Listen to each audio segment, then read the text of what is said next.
thank you for your courage. Thank you, Mara.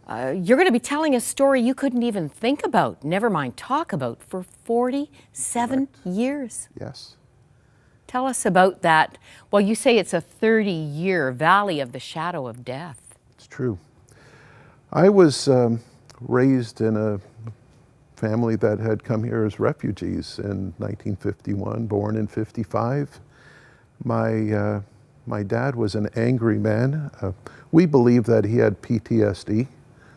Back then, I don't think anyone was diagnosing or treating it, but Dad had an anger in him that... Russian. Mom and Dad married in a prisoner of war camp. They were.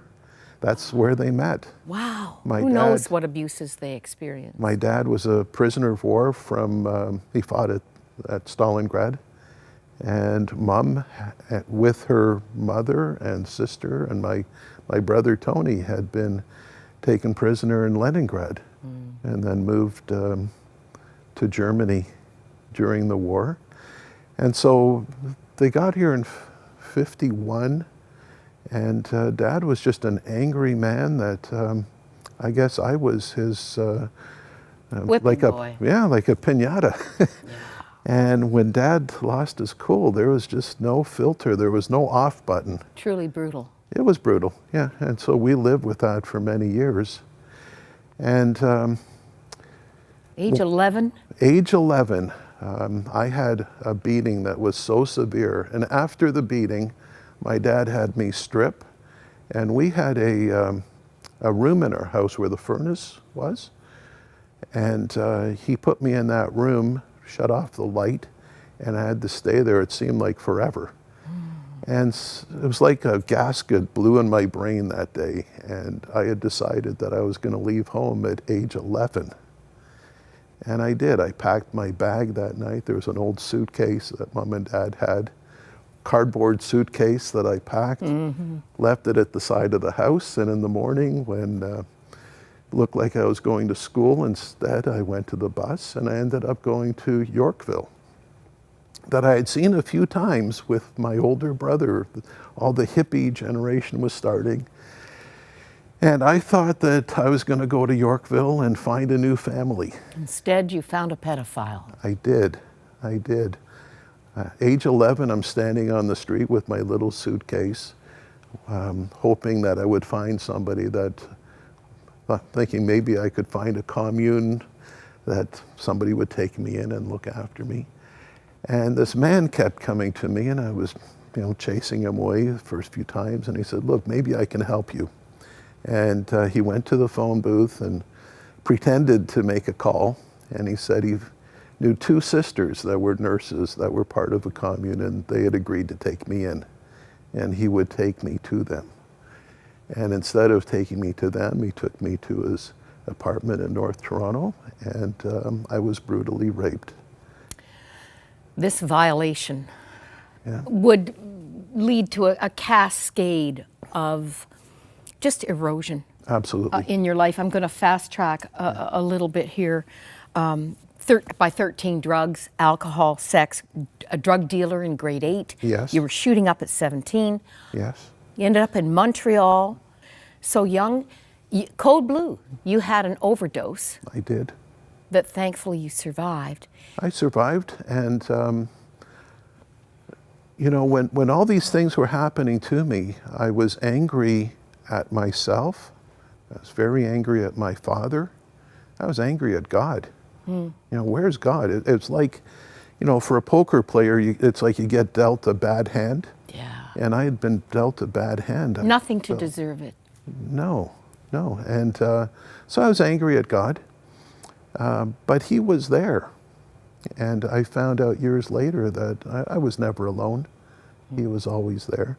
When I was in the hospital, Code Blue, it just happened to be that a doctor was there from Amsterdam who was visiting as part of a, I don't know when you call it, a conference. And he was the one that treated me, and it was just a miracle that I came back. That you even survived. Yes. Well, I wonder if there are people watching who would remember Rochdale. Became the place where the hippies and the drugs just abounded. Yes. And you were there for drugs. I was there. I was a drug dealer. Look, I was doing everything I could to medicate the pain that I was feeling from my wounds. Drugs, alcohol, sex, everything. And I became a drug dealer. Rochdale is where I would go to get my drugs. And one day I go to see my dealer and he says, "Tim, I can't sell you any drugs." And I said, "Why not?" He says, "Because I found the Lord and I'm not doing that anymore." In 1972, at the peak, the catacombs were seeing 2,000 to 2,500 people on a Thursday night. Yes. This was cooking. Oh, it was amazing, yes. And so it was after one of the Thursday night services that I went home and I fell on my knees and asked Jesus into my heart. And there was a change in me. And I'm just going to help you be honest Yeah. here. And many will identify. The struggle you had was ongoing. You Ongoing. struggled with sin. And what did you ultimately say to God? I don't want to waste your time. I'm sorry. Just one thing I ask is that day when I stand before you on Judgment Day, please remember that I gave it my best shot. And I walked away from God. That he never let go of you. I let go of him, but he never let go of me. A miracle, a crisis and a miracle. Yes, You're now married. You have a 3-year-old son, yes, and he drowns. yes. Lake Aquitaine, I was visiting my brother-in-law and his wife, and we were just having a drink, and the kids were playing in the complex, in the townhouse complex. And we lost track of time, and all of a sudden my stepdaughter runs in screaming, "I'll never see my brother again." And I say, "Where's your brother?" She says, "In the lake." And barefoot, I run to the lake. This is March, it's cold out. And I see a stranger with my son in his arms walking out of the lake. And he hands him to me. And I start CPR and nothing's working. And I cry out to God, I said, "Please, don't take my son, anything." Well, this stranger, I believe, to this day, I believe it was an angel. He was an angel. Your son had been in the water, underwater. 5 minutes. 5 minutes. Oh, yeah. This was a big story. It was on the front page of Toronto Sun 2 Sundays in a row. He had Seaweed. been under... Tell oh, him yes. about the seaweed. Well, we start like a sit-up, bringing him forward, and all this water is coming out, seaweed, all this junk, still not breathing, and we just kept with it. And more junk came out, and then finally he coughed and he cried. Was saved. And you ended up going back to church. Oh, Your yes. relationship with the Lord was restored. It was. And here's the thing. I don't know if you connect this, Tim, but to me that was a picture of you. That there was life for you. There was a resurrected life for you, but there was all that seaweed blocking the path. All that junk. In a marvelous group called Band of Brothers, Yes, the challenge one day would be the wound. yes. What is the wound? And God, what did God say to you? All right. When I went to Band of Brothers, I had no idea what this was. Somebody was praying for me. Somebody was praying, who should I bring? And God kept giving him my name. I didn't know this man very well, but he kept praying and he kept calling me.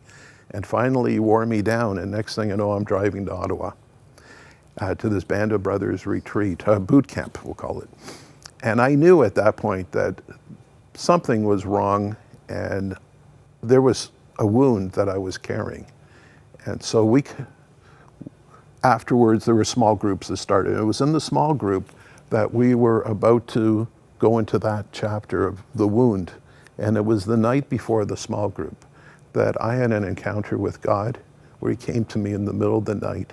And it was like I was in a cocoon of love. And he's speaking to me. And he's saying, "You've carried that wound long enough. Give it to me." It's like that seaweed coming out so It that you could was. breathe and live. And I'm saying to God, can I trust you? It's God. But I didn't trust him until that point. And when I finally said yes, and he said that he wanted to be my father. And I allowed him to father me. And it was like that junk was just coming out of me, just pouring out. And you say forgiveness has been the key. It's been the key. Forgiving even that abuser, the I man had who to raped you. forgive my father. I father. had to forgive the man that raped me. I had to forgive myself. I had to forgive God. I'd been angry at God for all those years. Thank you, thank you, thank you. And if your heart has been stirred, I've had people walk past me just weeping because there's something they've carried forever and never told anyone.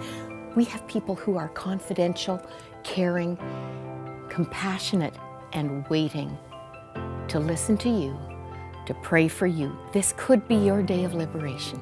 Don't miss that opportunity. There's a perfect parent who already knows, and he's waiting to bless you.